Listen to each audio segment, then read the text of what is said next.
میرے بھائیوں، اپنے اللہ کو راضی کریں۔ جن دکانوں کے پیچھے نمازیں چھوٹ گئیں، جن دکانوں کے پیچھے سچ کو طلاق ہو گئی، جن دکانوں کے پیچھے دیانت چلی گئی، خیانت آ گئی، بددیانتی آ گئی، ہاں اللہ تعالیٰ قیامت کے دن کہے گا بددیانت سے، وہ تو نے جو امانت کھائی لے کے آ، وہ امانت جو تو کھا گیا تھا لے کے آ۔ کہے گا یا اللہ کہاں سے لاؤں، وہ تو دنیا میں رہ گئی۔ اللہ تعالیٰ فرمائیں گے پڑی ہوئی ہے جہنم میں، پڑی ہے، جا اٹھا کے لا۔ اور وہ جہنم میں کیسے جائے؟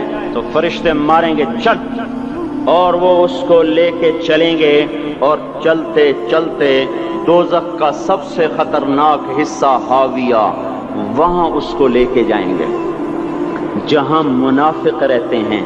بددیانت لوگ حاویہ تک چلے جائیں گے ایمان ہونے کے ساتھ بھی۔ امانت کو کھانے والے لوگ حاویہ میں چلے جائیں گے، جو منافقین کی آگ ہے اس میں۔ وہاں دیکھے گا تو جس کا مال دبایا تھا دنیا میں وہاں پڑا ہوگا، کہے گا اچھا یہاں پڑا ہے، اتنے میں وہ تباہ ہو جائے گا، اس کو اٹھائے گا، کندھے پہ رکھے گا، پھر اوپر چڑھنا شروع کرے گا، چڑھنا شروع کرے گا، چڑھنا شروع کرے گا۔ جب دوزخ کے کنارے پر آ جائے گا تو وہ اس کے ہاتھ سے چھوٹ جائے گا اور پھر حاویہ میں جا گرے گا۔ اس کے ساتھ فرشتے مار کر پھر کہیں گے جا واپس لے کے آ، پھر یہ واپس جائے گا، پھر اسے اٹھائے گا، پھر کندھے پہ لے کے چڑھے گا اور چڑھے گا اور چڑھے گا۔ جب کنارے پر آئے گا تو پھر اس کے ہاتھ سے چھوٹ جائے گی، اس کے پھر فرشتے مار کے نیچے گرا دیں گے، جا لے کے آ۔ اب یہ کبھی اس میں سے نہیں نکل سکتا۔ اس کمانے سے توبہ کریں، یہ کمانا جہنم میں لے جائے گا۔ اور ادھر دوسری سنو، سَيَعْلَمُونَ الْيَوْمَ مَنْ أَصْحَابُ الْكِرَامِ، ایک فرشتہ اعلان کرے گا آج پتہ چلے گا عزت والے کون ہیں، آج پتہ چلے گا عزت والے کون ہیں۔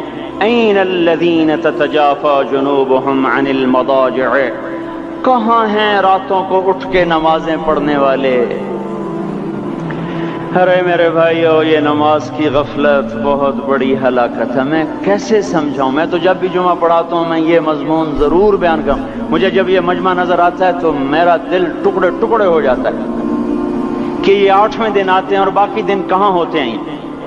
یہ کیوں نہیں سمجھتے؟ ان کے آنکھ کیا ہو گیا؟ ان کے کانوں میں ڈاٹ لگ گیا، یا دل کے اوپر کوئی پردہ آ گیا، یا میں کوئی عربی میں بات کرتا ہوں جو سمجھ میں نہیں آتی، یا میں کوئی ان سے چندے کا مطالبہ کر رہا ہوں، یا کوئی اپنی ذات کے لیے سوال کر رہا ہوں، یا اپنی شخصیت کی دعوت دے رہا ہوں۔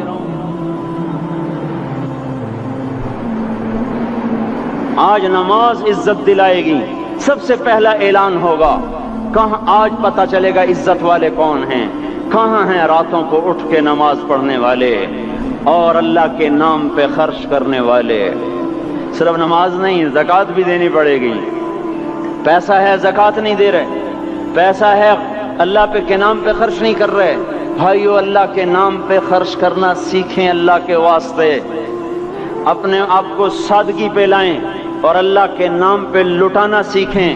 اللہ آپ کی نسلوں کو واپس کرے گا، صرف آپ کو نہیں، آپ کی نسلوں کو واپس کرے گا۔ آپ اللہ کو قرضہ دے رہے ہیں، کسی ایسے غیر کو قرضہ نہیں دے رہے۔ یہاں مسجدیں والے چندے مانگ رہے، بھائی مسجد کو چندہ دو، مدرسوں والے چندے مانگ رہے، مدرسوں کو چندے دو۔ یہ تو مسلمان کی غیرت کے خلاف ہے کہ اللہ کے گھر میں مسجد کے لیے چندہ مانگا جائے، اور کہیں صندوقچیاں پھرا رہے، کہیں وہ جھولیاں۔ ایسی مجھے شرم آتی ہے، یہ کرنے والوں پر بھی میں کیا کہوں، ان کی عقلوں پہ بھی پردہ ہے کہ اللہ کے گھر میں مخلوق کے سامنے جھولی پھیلاتے ہیں، اور پھر ان مسلمانوں کی آنکھوں پر بھی پردہ ہے کہ ان کو غیرت نہیں آتی کہ مسجد کے لیے جھولی پھیلائی جا رہی ہو، اور یہ گھروں میں اچھا خاصا کھاتے پیتے ہوں اور مسجد کے لیے جھولی پھیلائی جائے اور مسجد کے لیے صندوق رکھے جائیں، اور ہر نماز کے بعد مدرسے کے لیے لوگ چندہ مانگ رہے ہوں۔ یہ ایمانی اور غیرت کے خلاف، مسلمان کی سخاوت کے خلاف ہے کہ اس طرح مسجد کے لیے جھولیاں پھریں اور مسجد کے لیے صندوق پھریں۔ ہم تو اللہ کے نام پہ بے دھڑک لگائیں، اقیم الصلاۃ وآتوا الزکاۃ، اقیم الصلاۃ وآتوا الزکاۃ 67 دفعہ یہ حکم چلا ہے، اور ہر دفعہ زکوٰۃ کے ساتھ نماز، نماز، زکوٰۃ، زکوٰۃ، نماز، نماز، زکوٰۃ، زکوٰۃ، نماز۔ نماز پڑھنے والے زیادہ ہیں نسبتاً زکوٰۃ دینے والوں سے، زکوٰۃ دینے والے تھوڑے ہیں، پیسہ جاتے ہوئے جان جاتی۔ ہمیں نہ دو، اپنے غریب رشتہ داروں کو تلاش کر کے دیں، اپنے غریب رشتہ داروں کو، اپنے غریب پڑوسیوں کو۔ آج جو صحیح دیانتدار تنخواہ دار ہے وہ بھی مستحق زکوٰۃ ہے اگر وہ دیانتدار ہے تو۔ اگر رشوت نہیں لیتا تو آج کا ایس پی بھی مستحق زکوٰۃ ہے۔ میرا ایک دوست ایس پی کہنے لگا میں زکوٰۃ کا مستحق ہوں، حالانکہ میں ملتان کا ایس پی ہوں، کہ 15 دن میرے گھر میں کبھی سالن پکتا ہے کبھی نہیں پکتا۔ اپنے اوپر صرف خرچ کرنا۔ بچے کو کھلونے کی خواہش تھی، 1000 روپے کے کھلونے لے کے دے دیے، کیا ظلم ہے یہ؟ 1000 روپے کے کھلونے بچے کو لے کے دے دیے، کیا اللہ نہیں پوچھے گا کہ اس 1000 سے کسی غریب کے گھر کا دیا جل سکتا تھا اور کسی کے غریب کا ایک ہفتہ گزر سکتا تھا، تیرے کسی مسکین رشتہ دار کے گھر میں بھی کچھ سالن پک سکتا تھا۔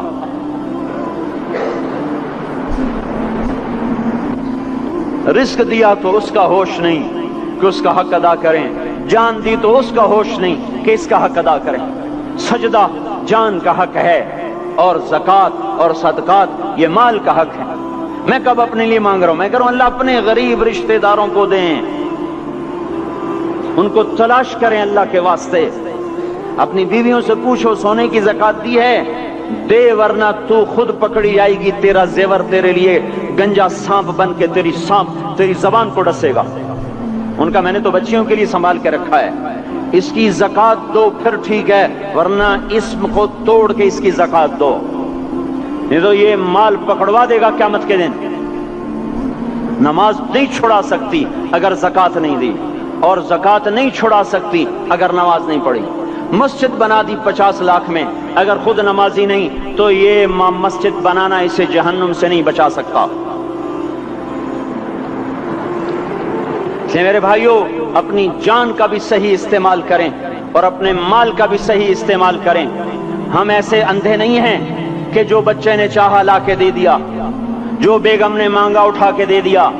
نہیں نہیں، ہم پہلے دیکھیں گے اپنے اوپر۔ حضرت عثمان رضی اللہ عنہ کے پاس ایک سائل ہے، حضور سے مانگنے آیا، آپ نے کہا عثمان کے پاس چلے جاؤ۔ عثمان سے مانگنے گئے تو آگے بیوی پہ لڑ رہے، کس بات پہ؟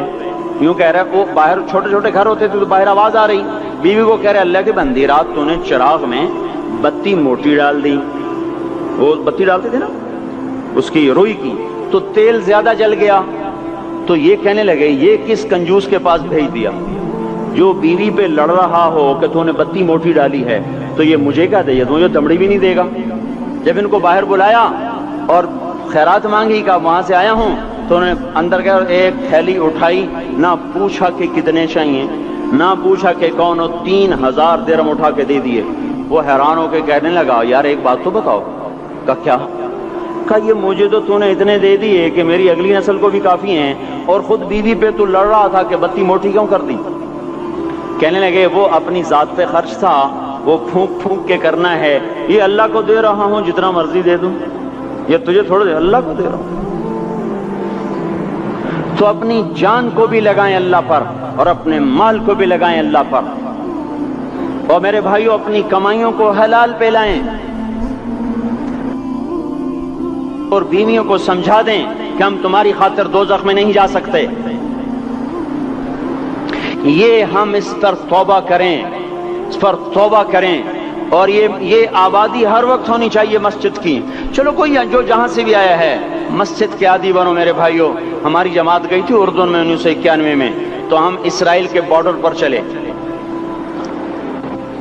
انہوں نے بتایا کہ یہ ہم سے آمد رفت بات چیت ہوتی رہتی ہے، چونکہ کچھ عرب ادھر رہتے ہیں کچھ عرب ادھر رہتے ہیں، رشتہ داریاں ہیں۔ تو کہا یہ یہودی ہم سے پوچھتے ہیں تمہاری فجر میں نمازی کتنے ہوتے ہیں اور تمہارے جمعے میں نمازی کتنے ہوتے ہیں؟ ہم نے پوچھا یہ تحقیق کیوں کرتے ہو؟ ان کا ہماری کتابوں میں یہ ہے کہ جب فجر کی نماز کے نمازی اور جمعے کی نماز کے نمازیوں کی تعداد برابر ہو جائے گی تو یہودی دنیا سے مٹ جائیں گے۔ اب یہاں فجر میں 1.5 صف ہوتی ہے اور جمعے میں باہر بھی صفیں بنی پڑی، چلو میں کہتا ہوں مان لیا 1/3 طبقہ باہر سے آیا ہے، یہ 2/3 تو یہیں سے اٹھ کے آیا ہے، یہ کیوں نہیں ہر نماز میں آتا؟ میرے بھائیوں اپنے حال پہ رحم کریں، اللہ کے واسطے میری پکار کو سنیں۔ میں آپ کو کوئی فلسفہ نہیں سمجھا رہا، میرا روزانہ ہر جمعہ جب آتا ہوں میں یہی مضمون بیان کرتا ہوں، میں روزانہ آپ کو نیا بیان سنا سکتا ہوں۔ 360 دن ہیں، میں اللہ کے فضل سے آپ کو روزانہ نیا 360 دن میں آپ کو 360 نئے بیان سنا سکتا ہوں۔ لیکن میں یہاں بیان کرنے نہیں بیٹھتا، اپنا دکھڑا میں روتا ہوں کہ پوری گلستان کالونی جہنم کی طرف جائے اور میں ان کا پڑوسی ہوں اور میں انہیں جہنم میں جاتا دیکھوں اور میری ہائے نہ نکلے تو میں ڈوب کے مر جاؤں۔ جلتا کتا ہم نہیں دیکھ سکتے اور اس ہماری آنسو نکل پڑیں، چوہے کو ہم جلتا نہیں دیکھ سکتے اور میں اتنی شکلوں کو جہنم میں جاتا دیکھوں۔ جس نے فجر آج نہیں پڑھی اس نے پر جہنم کو واجب کر لیا، جو اب آئندہ اثر نہیں پڑے گا اس پر جہنم واجب ہو گئی۔ پھر میں کیا مضمون بیان کروں، کیا فلسفے بیان کروں؟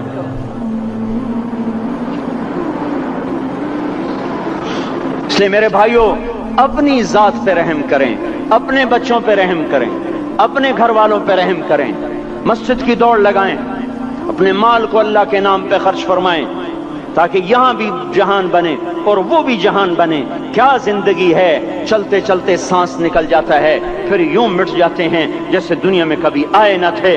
پوتے پوچھتے ہیں ابا دادا کی قبر کہاں ہے؟ ابا کہتے ہیں بیٹا یہیں کہیں مل گئی، پتہ نہیں کہاں ہے۔ آج تو اگلی نسل دادے کی قبر نہیں دیکھ سکتی، ہم اس دنیا کی خاطر اللہ کے باغی ہو جائیں۔